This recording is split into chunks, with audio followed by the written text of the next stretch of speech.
Hello students, good morning to all.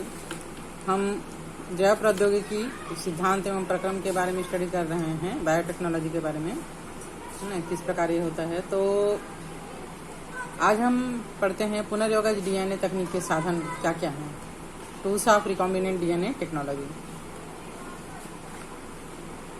आनुवांशिक अभियांत्रिकी में, जेनेटिक्स इंजीनियरिंग में डीएनए का जो मनुष्य का जो डीएनए होता है या कोई भी जीव जंतु का जो डीएनए होता है उसको छोटे छोटे टुकड़ों में विभक्त किया जाता है, छोटे छोटे टुकड़ों में तोड़ दिया जाता है और इन टुकड़ों को किसी वाहक पे, ज्यादातर जो है वो प्लाज्मिड लिया जाता है, जीवाणुओं का प्लाज्मिड, है ना। प्लाज्मिड किसे कहते हैं आप लोग जानते होंगे। जीवाणु का जो डीएनए होता है उसका छोटा छोटा टुकड़ा, जीवाणु के डीएनए का छोटा टुकड़ा, है ना, जीवाणु के जीव द्रव्य में होता है, इसे प्लाज्मिड कहा जाता है। चूंकि इसका आकार जो है छोटा होता है ना, वो छोटा होता है और इसमें दूसरे डीएनए को जोड़ा जा सकता है और ये वाहक के रूप में कार्य करता है। इसलिए प्लाज्मिड के डीएनए में जिस वांछित डीएनए को टुकड़ा दिया गया है उसे जोड़ दिया जाता है और ये प्लाज्मिड जीवाणु के मतलब होते हैं, मतलब जैसे बताइए, है ना। और इस प्लाज्मिड जो डीएनए होता है, डीएनए का टुकड़ा होता है जीवाणु का, उसमें ये विशेषता होती है कि वो अपना द्विगुणन स्वयं कर सकता है, अपनी संख्या को बढ़ा सकता है विभक्त होकर, ठीक है। तो उसके साथ इसको जोड़ दिया जाता है वांछित डीएनए को। आनुवांशिक अभियांत्रिकी के जो यंत्र हैं उनमें से मुख्य रूप से हैं ऊतक या कोशिका, जिसमें वांछित डीएनए विद्यमान होता है। जैसे मान लीजिए हमको इंसुलिन का डीएनए का रेप्लिकेशन करना है ना, उसका खंड का, तो हम उस ऊतक या कोशिका को लेंगे जिसमें इंसुलिन बनाने का डीएनए या कोड उसमें है, जो भी है। प्रतिबंधित एंजाइम को मॉलिन्यूक्लियर सीजर भी कहा जाता है।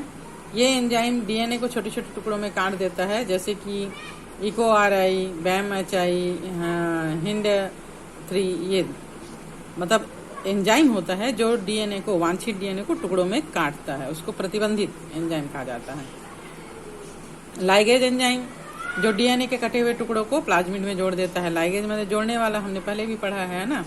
तो हमने जो डीएनए का टुकड़ा काटा है उसको प्लाज्मिड के साथ ये जोड़ता है। क्लोनिंग वेक्टर, जिसके माध्यम से कटे हुए डीएनए को स्थानांतरित किया जाता है। प्लाज्मिड जो है वो वेक्टर का काम करता है, वाहक का करता है और अपना क्लोन स्वयं कर सकता है और इसकी आवश्यकता होती है। इन सभी प्रक्रिया को जीन क्लोनिंग कहा जाता है। क्लोनिंग मीन्स डुप्लीकेशन करना उसका। क्लोनिंग वेक्टर के रूप में प्लाज्मिड, बैक्टीरियोफेज, पौधे एवं जंतु, है ना, virus, transposons, jumping gene, bacteria, yeast और स्तनधारी के कृत्रिम क्रोमोसोम्स का उपयोग किया जा रहा है आजकल। एक गुणसूत्र में एक विशिष्ट डीएनए अनुक्रम होता है जिसे प्रतिकृति की उत्पत्ति कहते हैं और यही प्रतिकृतियन के लिए जिम्मेदार होता है। तो जीन क्लोनिंग किस प्रकार किया जाता है? जीन क्लोनिंग या रिकॉम्बिनेंट डीएनए टेक्नोलॉजी के लिए जो विधि अपनाई जाती है वो है सबसे पहले जीन प्राप्त करने की तैयारी। अब जिस भी पौधे से या जंतु से हमको डीएनए लेना है उसको विभिन्न विधियों के द्वारा निकाला जाता है, उसके कोशिका से डीएनए को। इसके बाद रिस्ट्रिक्शन एंडोन्यूक्लियेज एंजाइम का चुनाव किया जाता है कि इस डीएनए के लिए कौन सा एंजाइम रिस्ट्रिक्शन एंजाइम का काम करता है और इस एंजाइम की मदद से फिर डीएनए को छोटे छोटे टुकड़ों में काटा जाता है। सेकंड प्रोसेस में वेक्टर में प्रवेश करवाया जाता है। वेक्टर या वाहक वह एजेंट है जिसके माध्यम से डीएनए को एक जगह से दूसरे जगह ट्रांसफर किया जाता है। जैसे अभी हमने पढ़ा है प्लाज्मिड, है ना, बैक्टीरियोफेज। प्लाज्मिड बैक्टीरिया में एक छोटा वलय के आकार का गोल सर्कल जैसा एक्स्ट्रा क्रोमोसोमल डीएनए होता है। प्रतिबंधन एंजाइम जिससे कि डीएनए को काटा गया था उसी से प्लाज्मिड को भी काट दिया जाता है और इससे प्लाज्मिड का एक टुकड़ा जो है वो कटकर अलग हो जाता है। शेष बचे हुए बड़े भाग में डीएनए के कटे हुए टुकड़े को एंजाइम लाइगेज की मदद से जोड़ दिया जाता है। ये प्लाज्मिड जिसमें डीएनए के टुकड़े को जोड़ा गया उसको पुनर्योगज डीएनए या रिकॉम्बिनेंट डीएनए कहा जाता है। रिकॉम्बिनेशन किया गया है, फिर से उसमें जोड़ के नया निर्माण किया गया है। तो इस प्रकार रेस्ट्रिक्शन एंजाइम्स या प्रतिबंधन एंजाइम क्या है? 1963 में 2 एंजाइम पृथक किए गए थे जो ई कोलाई में जीवाणुभोजी या बैक्टीरियोफेज की वृद्धि को रोक देते हैं। इनमें से एक एंजाइम डीएनए से मेथिल समूह को जोड़ता है, जबकि दूसरा एंजाइम डीएनए को काटता है। बाद वाले एंजाइम को प्रतिबंधन एंडोन्यूक्लियोज कहा गया। अभी के समय में 900 से अधिक प्रतिबंधन एंजाइमों का विस्तृत विवरण ज्ञात हो चुका है, जो जीवाणुओं के 230 से अधिक स्ट्रेन या प्रभेद से अलग किए गए हैं। इनमें प्रत्येक प्रतिबंधन एंजाइम विभिन्न अनुक्रम को पहचानने का काम करते हैं।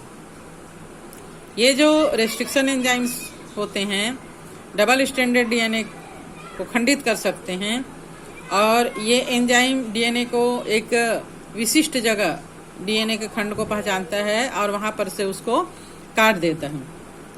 जैसे enzyme E coli R1 plasmid अनुक्रम GAATTC को G और A के बीच से काट देता है, जिसके कारण गोलाकार प्लाज्मिड का डीएनए जो है वो खुल जाता है और उसके दोनों सिरे अलग अलग हो जाते हैं। इसी प्रकार रिस्ट्रिक्शन एंजाइम के द्वारा यदि किसी अन्य डीएनए को काटा जाए तो उसमें भी प्लाज्मिड डीएनए की तरह कटे हुए किनारों पर इसी प्रकार का स्टिकी एंड होता है, और इन स्टिकी एंड से लाइगेज एंजाइम जो है वो डीएनए के खंडों को किनारों से जोड़ देता है। प्रथम प्रतिबंधन एंडोन्यूक्लियोज हिंड सेकंड डीएनए अणु को उस विशेष बिंदु पर काटते हैं जहां पर 6 क्षारक युग्म का विशेष अनुक्रम होता है, जैसे कि अभी हमने ऊपर देखा GAATTC है ना। तो इस विशिष्ट क्षारक अनुक्रम को पहचान अनुक्रम कहा जाता है। प्रतिबंधन एंजाइम उन स्थानों को पहचानते हैं। प्रतिबंधन एंजाइम के नामकरण में परंपरा अनुसार नाम का पहला शब्द वंश और दूसरा और तीसरा शब्द जो है वो प्राकेंद्र की कोशिकाओं की जाति से लिया गया है, जिनमें से पृथक किए गए थे। जैसे इको RI को इस्चिरचिया कोलाई RY13 से प्राप्त किया गया है, तो इसका नाम जो है वो इको RI रखा गया है। इको RI में वर्ण R RY प्रभेद से लिया गया है। इस प्रकार इनका नामकरण किया जाता है।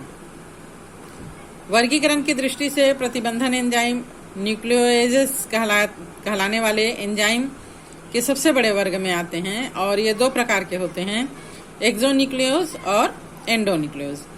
एक्सोन्यूक्लियोज डीएनए के सिरे से न्यूक्लियोटाइड को अलग कर देते हैं, जबकि एंडोन्यूक्लियोज डीएनए